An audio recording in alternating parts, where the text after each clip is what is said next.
حضرت سلطان محمود غزنوی رحمۃ اللہ تعالی علیہ کے پاس ایران کا بادشاہ اپنے سفیر کے ساتھ ملاقات کے لیے آیا ہوا تھا۔ دن سارا سلطنت کے امور پر تبادلہ خیال میں گزر گیا۔ رات کے کھانے کے بعد ایرانی بادشاہ اور سفیر کو مہمان خانے میں آرام کرنے کی غرض سے بھیج دیا گیا۔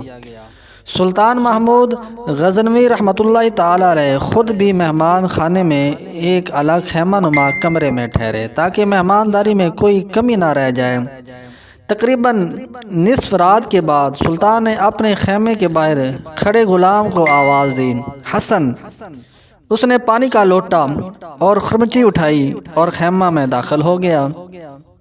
ایرانی بادشاہ بڑی حیرت سے اپنے خیمے کے پردے سے یہ منظر دیکھ رہا تھا اور ساتھ ہی ساتھ سلطان محمود غزنوی رحمۃ اللہ تعالی علیہ کے غلام حسن کا باہر آنے کا منتظر بھی تھا، جیسے کوئی سوال اس کو ہے۔ بے چین کیے ہوئے تھا۔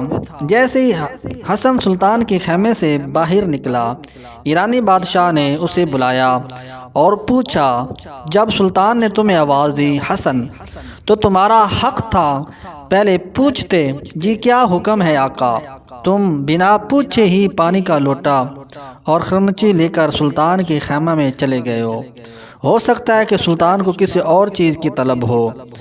حسن مسکرایا اور ایرانی بادشاہ کو جواب دیتے ہوئے بولا، حضور میرا مکمل نام محمد حسن ہے اور میرا سلطان ہمیشہ باوضو رہتا ہے، اور جب اس کا وضو نہ ہو تب ہی مجھے حسن کہہ کر پکارتا ہے، اور میں سمجھ جاتا ہوں کہ اب سلطان کو وضو کی حاجت ہے، اور جو انہوں نے اسم محمد صلی اللہ علیہ وآلہ وسلم اپنی زبان سے ادا نہیں کیا، آج تک میرے سلطان نے بغیر وضو کے مجھے محمد حسن کہہ کر نہیں پکارا۔ اللہ اکبر! یہ تھے وہ ہمارے اسلامی تاریخ کے ہیروز جن کے دلوں میں عشق مصطفیٰ صلی اللہ علیہ وآلہ وسلم کا ٹھاٹھے مارتا سمندر تھا، اور کافر مشرک ان کا نام سن کر کانپتے تھے۔ یہ ہے حضور علیہ الصلوۃ والسلام کا اسم نامی، جن کو بے وضو لینا پسند بھی نہیں کرتے تھے اور جن سے کفار ڈرتے تھے۔ میرے اس چینل کو آپ نے سبسکرائب کر دینا ہے اور لائک بھی کر دینا ہے۔ شکریہ۔